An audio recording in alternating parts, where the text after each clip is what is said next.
Então,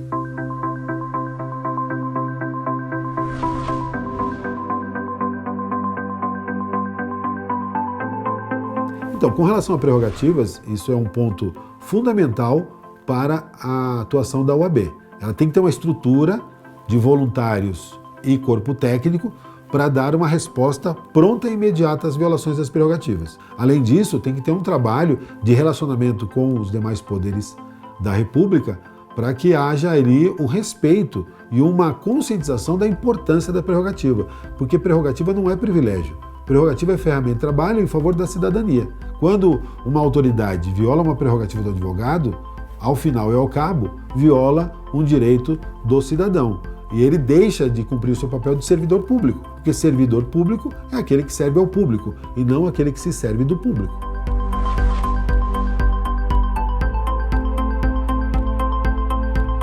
Sim, eu acho que é possível a OAB ter uma atuação no mercado de trabalho do advogado. Como? Primeiro, evitando a supressão de áreas que historicamente a advocacia atua. Então, vários processos legislativos visam tirar o advogado do sistema de justiça. E isso é um equívoco, porque além de prejudicar a atividade da advocacia, prejudica a cidadania, que perde ali o defensor dos seus direitos. De outro lado, deve estar atento aos novos mercados que vão surgindo ano a ano, e a OAB deve, de forma democrática, permitir que todos os advogados e advogadas possam também ter uma parcela deste crescimento do mercado.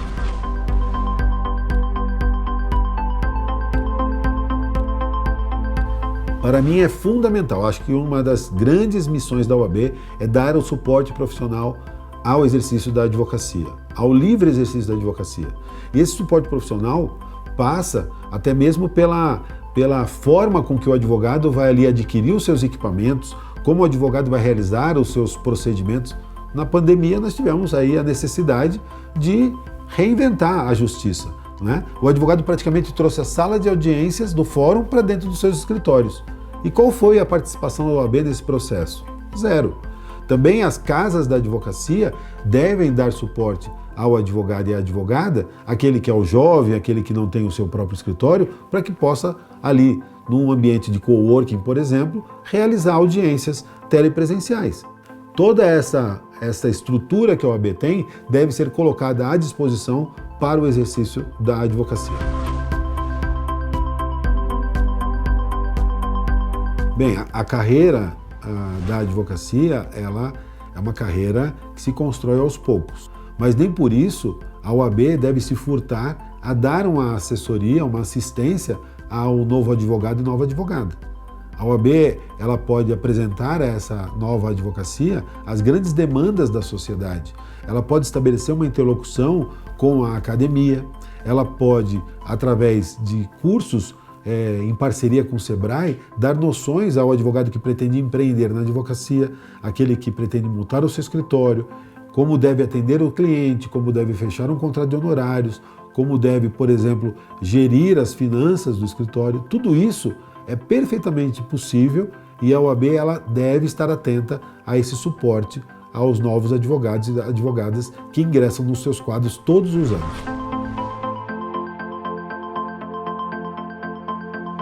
Então, na minha visão, esse é um grande problema que a OAB enfrenta. Uma gestão tem que ser profissional.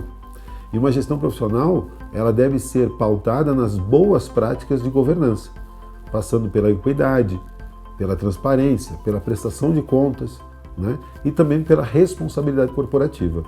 Se você verificar, a OAB hoje, no Estado, ela tem uma estrutura que poucas empresas do setor privado, corporativo, têm. Centenas de pontos de atendimento, milhares de funcionários, e se não tiver uma gestão profissional, a gente realmente não vai entregar o que efetivamente a advocacia merece. Iniciativas de união da classe são fundamentais para que o advogado se sinta parte. Esse sentimento de pertencimento, ele é alcançado primeiro com transparência. O advogado e a advogada têm que se sentir representados por quem está à frente da OAB. Deve haver uma comunicação muito direta da nossa direção com cada advogado e advogada, Mas os pilares que sustentam a nossa instituição, defesa da democracia, dos direitos humanos e etc., certamente são pontos que devem ser utilizados para reforçar a nossa união em torno dos ideais democráticos que a advocacia defende e sempre defendeu.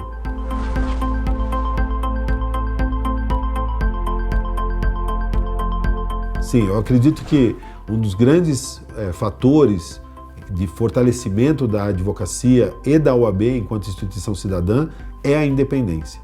Ser independente é agir defendendo os valores éticos, os valores democráticos, independente de quem seja o governante. Então, a OAB deve manter essa distância do poder legislativo, executivo e judiciário, mas não perder a interlocução. Eu costumo dizer que a OAB ela tem que ter uma atuação política, mas não uma atuação político-partidária.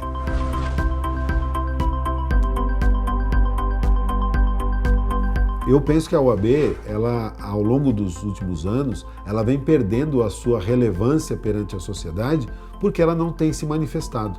A sociedade ela é muito dinâmica, ela tem sérias e graves demandas em que a OAB, como a instituição mais importante da sociedade civil, deve estar à frente dos grandes debates. O presidente da OAB, ele deve participar da política, não da política partidária, mas da política institucional. Deve exigir do poder público maior atenção às demandas da sociedade.